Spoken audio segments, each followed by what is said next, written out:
La bicentenaire est avant tout une fête populaire et sportive. Après les courses enfants et handisport, place à la grosse course de la journée, 8,5 km dans les rues et les chemins de la Roche-sur-Yon. Ils étaient 2084 à prendre le départ, qu'ils soient amateurs ou athlètes de haut niveau. Et chez les hommes, après avoir fait une partie de la course en tête, Julien Coumiot de l'AC La Roche-sur-Yon termine deuxième, distancé dans les derniers kilomètres sur un parcours parfois glissant. Moi, j'ai failli tomber plusieurs fois quand même. J'avais mis des chaussures route.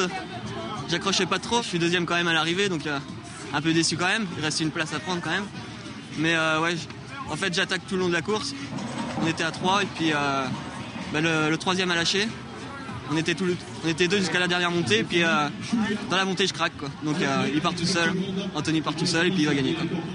La victoire revient à Anthony Guillard de l'Entente-Sèvres. Pour sa première participation à cette course, il termine en 26 minutes et 51 secondes, même si pour une fois l'enjeu sportif n'était pas le premier objectif. Avec Julien on se connaissait bien et je savais que tactiquement sur un dernier kilomètre j'étais un peu plus rapide.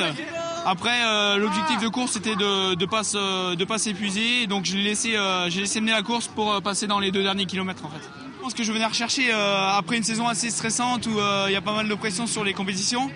Une course populaire, conviviale avec le public, c'est vrai que c'est vraiment sympa où on retrouve le plaisir d'un sport qu'on recherche en fait. Et c'est aussi tout l'intérêt de cette course, une ambiance festive autour du sport.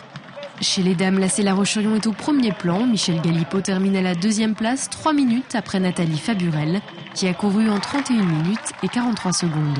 Très beau parcours en fait, hein. C'est vrai que c'était une première sur ce parcours et un parcours qui allie la route et les chemins, les descentes, les côtes, vraiment très plaisant et c'est vrai qu'en sortant d'une saison de cross, mais c'est parfait pour faire la transition aussi parce que comme vous avez pu le voir, on n'est pas très propre, il y avait énormément de boue, des endroits glissants, donc c'est vraiment un très beau parcours en tous les cas.